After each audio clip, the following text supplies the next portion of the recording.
G'day everyone, my name is Colleen Herbert and today I'm going to show you how to have a go at making a collaged shell. Over time I've been collecting bits and pieces from all around the place. I go to the op shop and collect jewellery, people give me beads and a collection of things.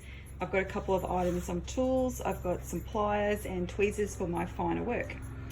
I've got my idea from just going online and grabbing a picture of some shells, and then what I've done is I've selected a shell that I think has some nice lines and some interesting shapes, and then what I'm going to have a go at doing is drawing my shell on a piece of paper.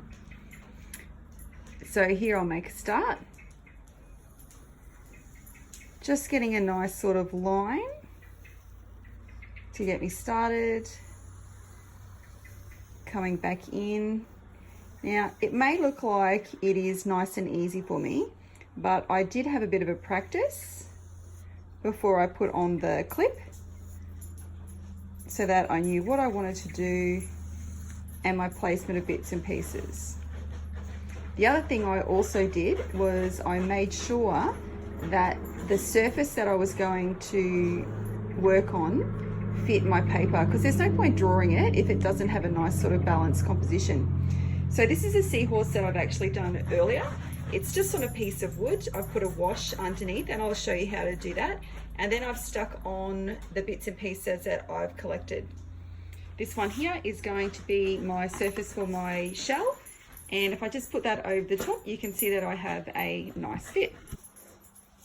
When you create a wash, what you're doing is taking a little bit of blue paint, I've just used an acrylic, and adding some water with it, and you dilute it to make it transparent. This is my timber that I'm working on, and it's up to you how much tone you want to put on your blue, and if you want to add a little bit of detail with your waves. I'll show you when it's finished.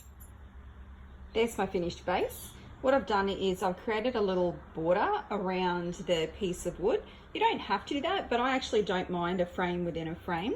I've just put it on an old pizza box. I've got it on a piece of wood so that the paint surface doesn't stick to the paper surface. And I put little bits of decoration with the wavy lines. I like odd numbers, so you can see I put 3 in the bottom and 3 in the top. I don't want a lot more because the collage itself will actually take over the work, and that's what I want people to look at. Do I like this idea? Yep, but no. Nope, not this one either. I don't mind this color scheme. I think I'll play with this one. Here I've decided on the materials that I would like to use. You'll also notice in the drawing, I've put some positive and negative spaces in there. So the smaller pieces I'm going to put inside, and then those little ridges around I'm going to leave blank. I'm also going to put that into my background space by taking some glue and painting it in. Now this glue is actually going to dry clear, and then I'm going to lay the shells in there, and I'm going to fill up some of that space with some smaller beads. You can see I've laid down my beads, and then what I'm doing is I've just grabbed some tweezers to put in some beads in just the edge to give it a nice clean line.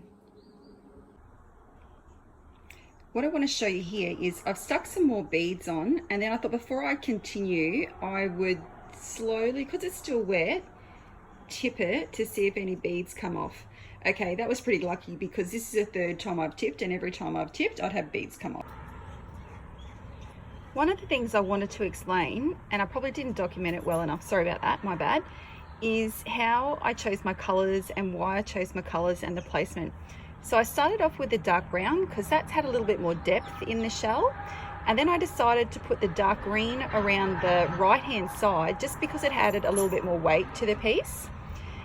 When I started to put the beads on, I kind of stuck all of the larger beads on first, with a few little bits of embellishment, and then I started to stick the other little beads on in between. I thought that would be helpful. So the shell is nearly finished. I've just given a bit of a shake and I've got a few bits and pieces coming off, but generally I'm pretty happy with it. Hope you enjoyed that process, and don't forget, if you wanted to hashtag me on Mrs. Herbert Art at Instagram, and then you'll see some of the work that I do and people that I know do. Hope you enjoyed it.